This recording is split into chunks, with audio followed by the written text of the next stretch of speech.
Hi, everyone. Welcome back to my channel, or welcome if you're new here.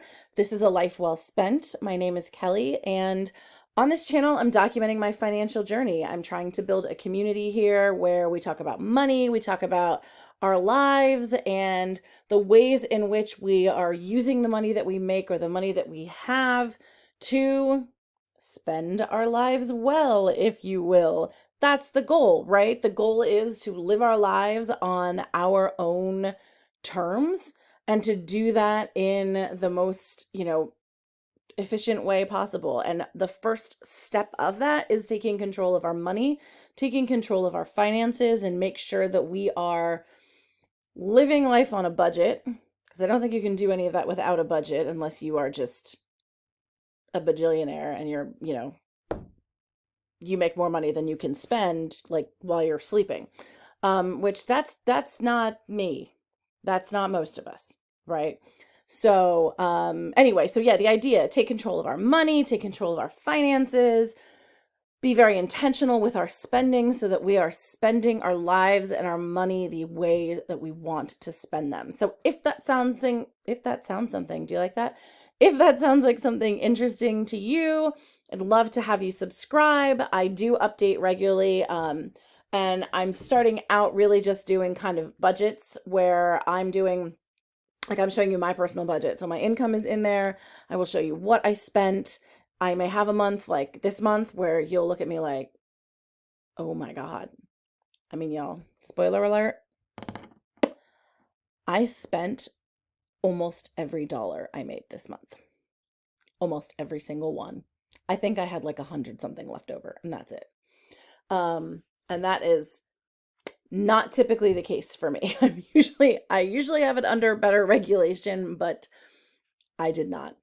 You'll see. You'll see rather quickly. So, briefly on my channel, so I show you my budget for the next month, or for the upcoming month. I show you my budget wrap up where I show you exactly what I spent, and what I did with the money that I earned. I will do kind of like weekly check-in videos where sorry, I have like this stray hair that's like itching my nose. Um, I do weekly check-in videos where I show you like what I've spent, and I do that to kind of keep track of my own spending, keep track of, where I'm doing with those budget categories, so I know if I need to like rein myself in or I can give myself a little bit more freedom. And it really just depends on what I had planned in the budget and then what comes in the month, Last month I expected to actually do some traveling that I didn't end up doing. So I had budgeted for that travel, didn't end up using it, was able to put the money somewhere else at the end of the month. And that's kind of what I do. This month was not the case. This month was more, okay, well, we're just going to be over on a few categories. It's a good thing we're going to be under on a few too. But yikes. Yikes. Um so without further ado, we will just get into it and I will show you this pitiful May. Okay, so this is my budget template. I'm still actually kind of working out the kinks. I don't quite know that I like the way that this looks. I do have like a transaction register over here where I can type in all of my transactions. It is kind of tedious, I will grant you that, but everything that I put in here will then auto-populate into all of these categories, so I kind of don't mind. It just serves. I do it once a week. I don't spend a lot of money. Well, this month as I scroll, listen, I just kind of did a general like, oh, I don't think I'll ever have that many transactions, and look at me. I was so close to finishing to the end of the line. So, right, cool, great, good stuff. Good stuff. Every other month though, it's not really been nearly as bad. I've maybe like cut off like here, kind of halfway, and not really. It hasn't really been super big deal. So, I do update that weekly, or if there's a time when like I know I went to spend money, I can just go put it in. But if I don't have time, I definitely do it like at the end of the week before I do a transaction video. So I'm updated and my numbers are current for the video.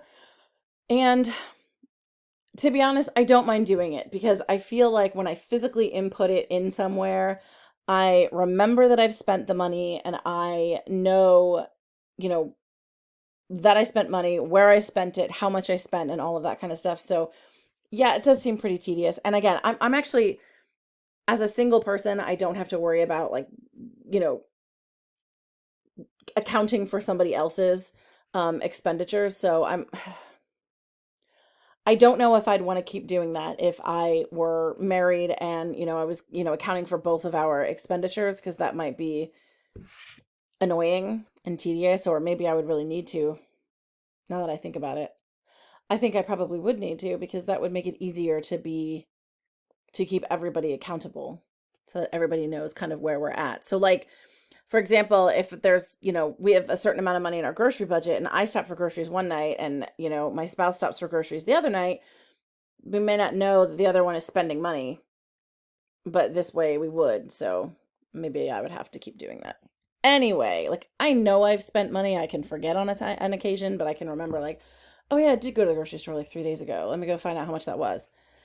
That's a little different when it's somebody else entirely. So, okay, my income was $2,905.80 for the month. I get some money from my mother. We pay together my internet, which is kind of like internet TV.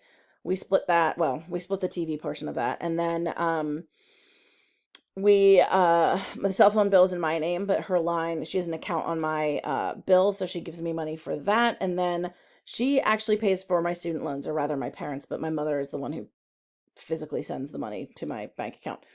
And we do that because, frankly, when I went to college, we had a deal when I went to school that my parents would pay for me to go to college. And I am quickly trying to like actually pay that off, or get enough money around to pay it off, I should say. And I've talked about this in other videos, but ultimately, like, I don't want my parents to have to keep paying that. So I'm right now piling up some cash until Congress does something, or chooses to do nothing and declares that they're going to do nothing about student loan cancellation, because frankly, I know with my luck, if I took a pile of money and I paid off my student loans tomorrow, the government would announce like, oh, next week we're going to start doing loan cancellations, and I would have just spent money that I didn't need to have spent.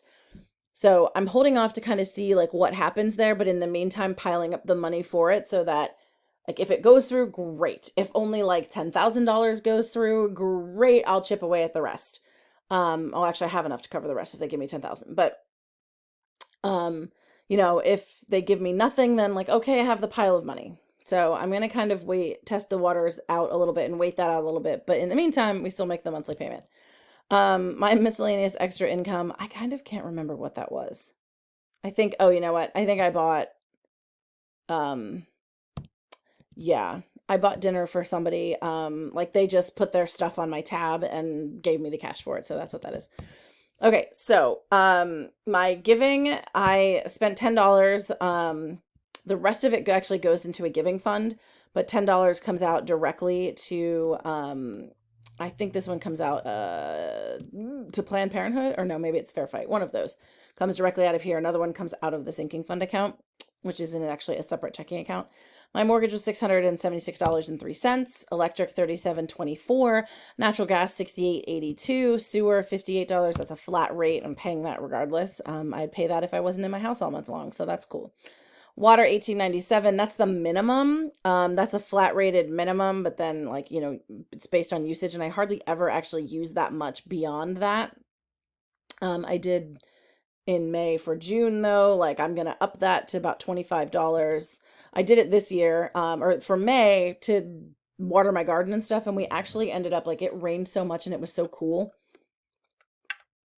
that I didn't really need to do that. So I didn't really have to water anything a lot. So that's why it's back down to kind of the minimum. That's not the case for June.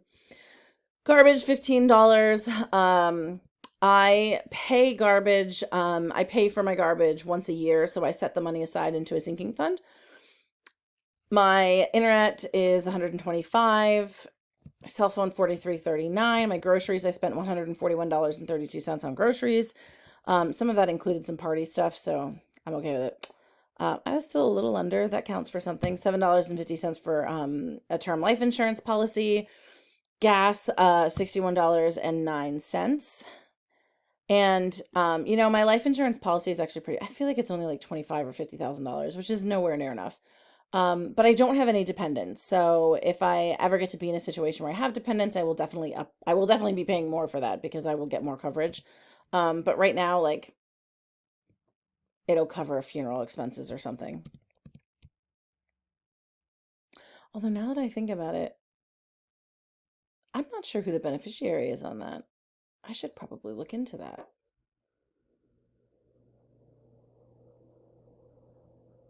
Might be my ex-husband, which that would not be good. I don't want him getting any money. Profiting off of my death. Okay, gas, I spent $61.09. House and garden, I went way over, almost $170 over. I spent $519.62. Restaurant, $124.29, also way over.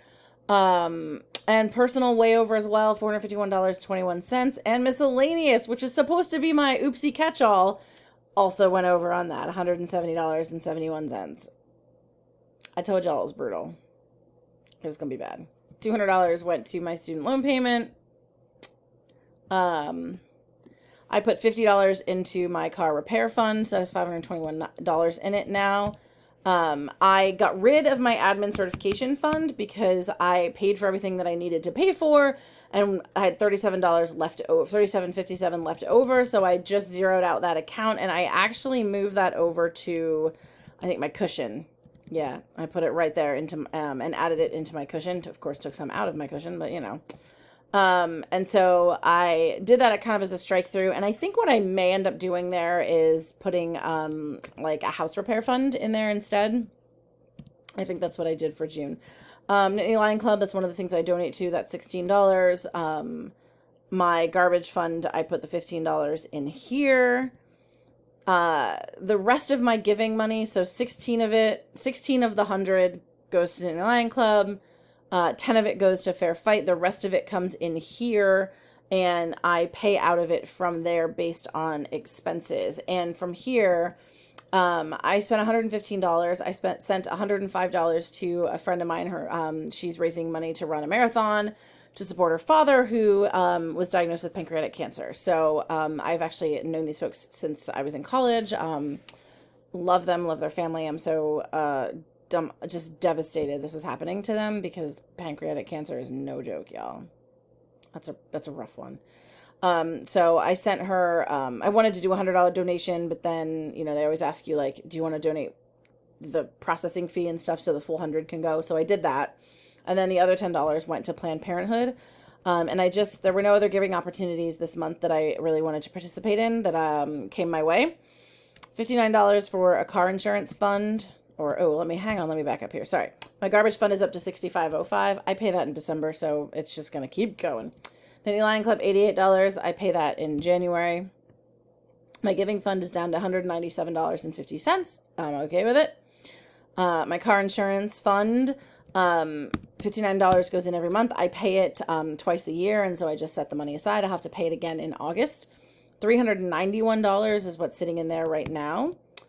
And I put the money from my admin cert over to my cushion. So my cushion, and I spent $126.75 of that cushion. And so I'm left with $247.49, which means, okay, so I kind of like even numbers. It sort of annoys me to have like a number like this, 144714.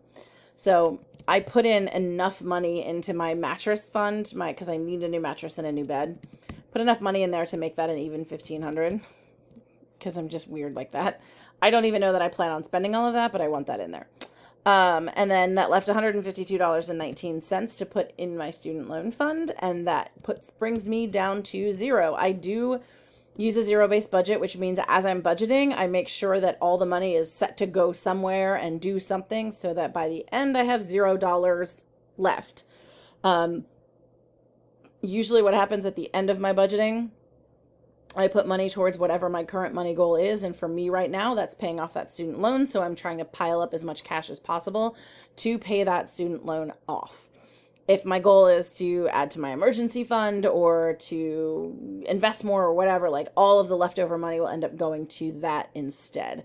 So that's my budget for May. As you can see, good Lord, I had very little money left at the end of the month, and that's not great. not great. Got to do better in June. Thanks so much, guys. See you next time.